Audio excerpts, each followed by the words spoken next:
4.3 Mixtures.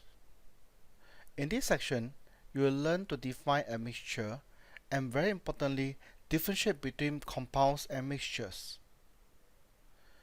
Definition. This is very important. Please memorize it. Mixtures are made out of two or more substances. They are not chemically combined. Not chemically combined means they are not joined together. The atoms are not joined together, or the molecules are not joined together chemically. Example of mixtures: petrol. Petrol is a mixture, air is a mixture. You need to know that air is a mixture that is made out of nitrogen, oxygen, and carbon dioxide. Muddy water. The word muddy water tells you that there's water and there's mud.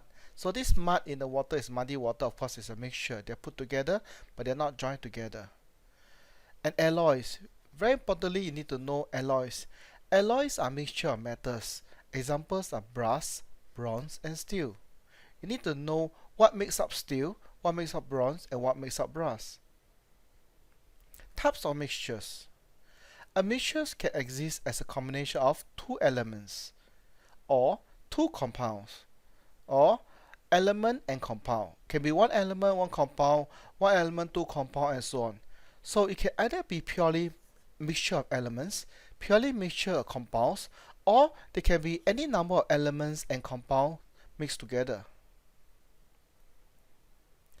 Now take a look at this illustration. This is a microscopic view of gaseous mixture containing two elements, which are argon and nitrogen. Now, argon is a monoatomic particle. Look carefully. You see the green color particle moving around? The green color is actually argon, a single atom. Nitrogen formula N2. Okay, argon formula is Ar, a single element, but nitrogen is N2. N2 is made up of two atoms of nitrogen. So look around, what color is it? Yes, it's a blue color. You can see the blue color moving around in pairs. That is nitrogen molecule. And water is made up of, water is H2O, a single oxygen, and two hydrogen. So the water is made up of one atom of oxygen and two atoms of hydrogen. So it has to be three atoms joined together. Look carefully in the illustration.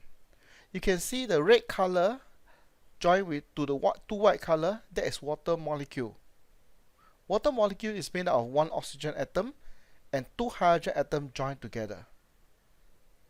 Mixture of two elements. In this example, we look at neon and hydrogen. Neon in the periodic table belongs to the last column, and it is a monoatomic particle. Now written as monatomic, look at the spelling. It's actually mono means one, atomic. But when you join them together, you remove the O, so it's monatomic. Written as monatomic means a single atom. Hydrogen is a diatomic. Di means two. So in this case, you can see that neon is a single atom. All the blue color are neon, single atoms. While hydrogen is a diatomic molecule. Because hydrogen doesn't exist by a single atom. There must be two atoms joined together to form a molecule of hydrogen. So this diagram shows a mixture of two elements. Let's look at the illustration of mixture of two compounds. Water and carbon dioxide. A water is made up of two hydrogen atoms and one oxygen atom. And carbon dioxide is two oxygen atoms and one carbon atom. Now look very carefully here. Now the red color represents oxygen. This white color represents hydrogen. So water is one oxygen plus two hydrogen. And you can see that because this single molecule is made up of two types of elements, so it's called a compound. And carbon dioxide, the gray color is actually the carbon, and dioxide means two oxygen. Di means two. So there are two oxygen that joins to the carbon, and it's carbon dioxide. So since this molecule is made up of two different types of element, carbon and oxygen, it is called a compound. So how do you know a substance is a compound, or is it an atom or element or molecule? Now, if you have two different types joined together, it has to be compound. If it's the same type joined together, or a single atom, because all they are same type, means that they are actually elements. Mixture of element and compound. Let's look at hydrogen and ammonia. Hydrogen is an element, ammonia is a compound. Each ammonia molecule is made up of 3 hydrogen atoms and 1 nitrogen atom. So ammonia formula is NH3. N is represented by the big blue circle, and hydrogen is a white color. There are 3 of them joined to the nitrogen. So this is ammonia molecule. Because it's more than one type, one is a blue kind, one is a white kind of circle.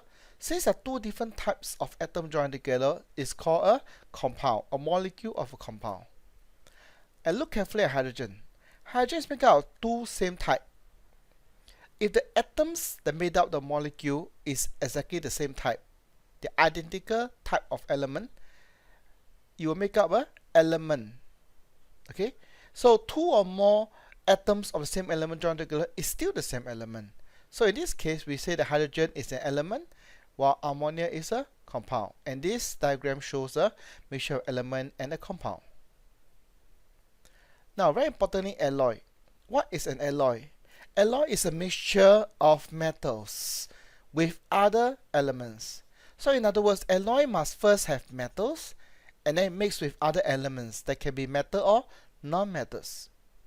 Now, alloy metals are very useful because they are generally stronger and better in physical properties. For example, these alloys you need to remember, they are brass. Brass is made of copper and zinc, and bronze is made of copper and tin. And mild steel is made up of iron and carbon. Stainless steel is made up of iron, carbon, nickel, chromium. It may seem a lot to remember, but this is all that you need to remember, all the way useful to the O-level exam. Whether is it pure science or combined science, you need to know the composition of these alloys. Sometimes they do ask you, what are the elements that make up bronze? So if you can recall, bronze is made up of copper and tin. So you just write down, bronze is made up of copper and tin. That's all. Simple, right? Composition. A compound has a fixed composition by mass. For example, in this water, water consists of 2 hydrogen and 1 oxygen. So all water must be 2 hydrogen and 1 oxygen. You cannot say that I want to have 2 hydrogen, 2 oxygen, because that doesn't make into water. And the elements always combine in a fixed ratio. Okay, for water it's 2 hydrogen and 1 oxygen. A mixture, it can be combined in any ratio, and it has a variable composition. For example, making a cup of coffee. In this coffee, I can add more sugar to make it sweeter, or I can add more coffee powder to make it more bitter and stronger taste and stronger smell. So what you add into a mixture can vary. It doesn't have to be in a fixed ratio. Compound, fixed melting point and fixed boiling point. For example, as I mentioned earlier, water has a melting point of 0 degrees Celsius and a boiling point of 100 degrees Celsius. So ice made from pure water melts exactly at 0 degrees Celsius. But a mixture has variable melting point and boiling point. And it melts and boils over a range of temperature. So when salt is added to ice, it causes it to melt below 0. Why? Because this is a very important point here you must remember. When salt is added to water, the water is no longer pure. And this impurity actually increase the boiling point and decrease the melting point. So the salt acts as impurities to lower the melting point of water to below 0 degrees Celsius. In other words, ice with salt in it will melt way below 0 degree. It could be minus 5 degree, minus 4 degree, but definitely it will not melt at 0. It will melt below 0 degrees Celsius. And this is one good application because you see this is a road. In this diagram there's a road. When you spray the salt on the road, so at 0 degrees Celsius the water will not be able to freeze back so easily. So that's one very useful application. By adding salt to the snow on the road, the water on the road will not be able to freeze easily, hence the ice will not form so easily. Now compound. Compound There's energy change involved in making a compound, very little energy change in making a mixture, because by mixing together, it doesn't involve energy change. Property. For example, down here, a compound, for example, like iron sulfide. Iron sulfide is iron combined with sulfur. When they're joined together, it has a special property of itself. It's very distinctive smell, and it's not attracted by magnet. So the iron is the element that make up a compound, and sulfur is also the element that make up a compound. But this compound has a property that's not iron and not sulfur. So a compound has its own physical chemical property, different from its element. But as for a mixture, you can see that iron can still be attracted by the magnet.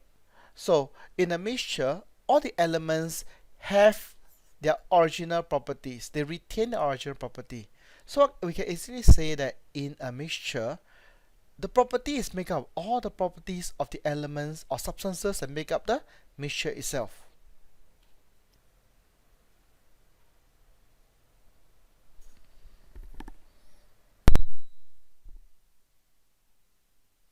In this experiment, we will first make a mixture of black iron filings and yellow sulfur powder.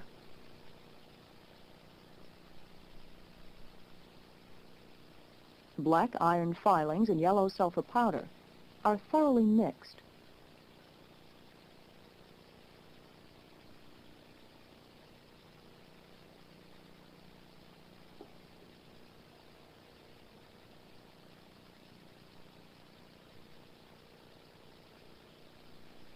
They form a gray mixture of the two elements. This mixture can be separated by physical methods. For example, when a magnet is brought to the mixture, it removes essentially all the iron filings, leaving the sulfur behind, which here looks gray because of the impurities from the iron. The iron has been separated from the sulfur by means of a magnet. When the same mixture is heated in a test tube, the two elements iron and sulfur react together to form a new compound, iron sulfide. At first, when the mixture is heated, the sulfur melts.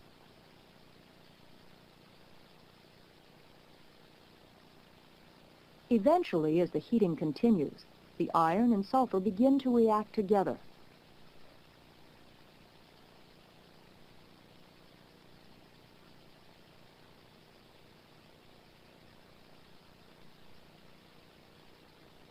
When the Bunsen is removed, the tube continues to glow as the reaction proceeds. The gray-black brittle solid formed is a new compound, iron sulfide. It is unlike either sulfur or iron and cannot be separated by a magnet. In the video, you can see that when iron and sulfur react to form a new substance, the new substance is a compound. So iron and sulfur join to form a compound. And this compound is made up of iron and sulfur chemically combined together.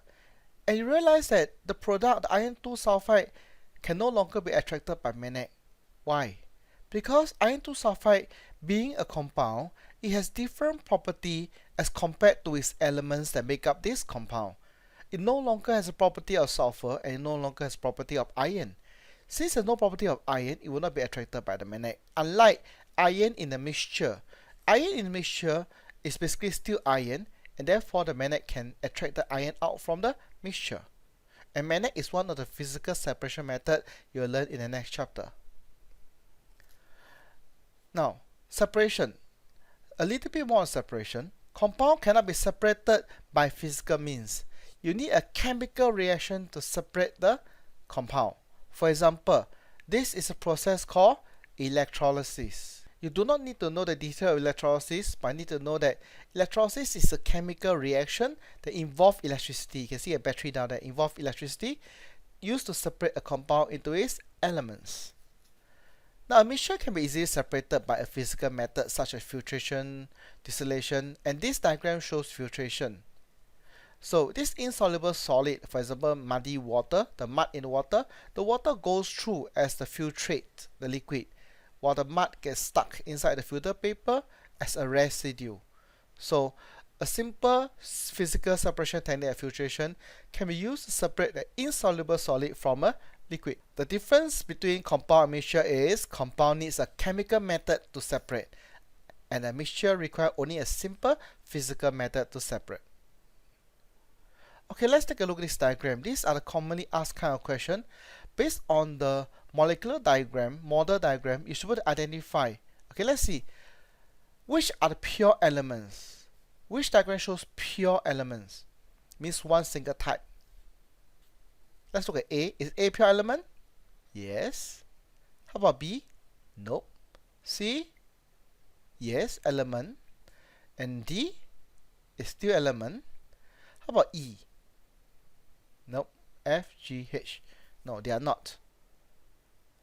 So it's A, C, and D. Elements are made up of single atoms. Now we have to be more precise. Single atoms. Of course, answer is, can you count C in? C is a diatomic molecule, not single atom. So it's only A and D. Element make up of molecules. Molecule is two or more atoms joined together. But since it's an element, means one type. So one type but more than one atom joined together. Answer is C. C has two atoms of the same type joined together. A mixture of two elements. Two elements. Let's look at the diagram.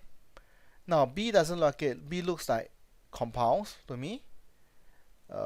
F, yes. F seems like there is a mixture of two elements. How about E? Yes. There's a red and a blue. How about H? H, there are three kinds, right? So E and F are two elements. Now E, mixture of three elements. Of course, it's H. Okay, they are not joined together. You can see a blue separately from the red, separately from pink. Mixture of three different elements. And F, pure compound. Pure compound is G. Means you can see the molecule, one type of molecule, one yellow with two pink, one yellow with two pink. So there's only one type of molecule, and this is pure compound. And G, mixture of two compounds, of course, is B. You see the black color? One of the molecule is two black, six red. Two black, six red. That is considered one type of compound. The other one is one light blue and two dark blue. So another type of compound. So there are two different types of compound in B. It's very important for you to be able to distinguish element, mixture, compounds, molecule, and so on based on those model diagrams. So in this chapter, element, compound, mixture, you have learned about definition of elements, compound, mixture, as well as the differences between compound and mixture. You need to know very well.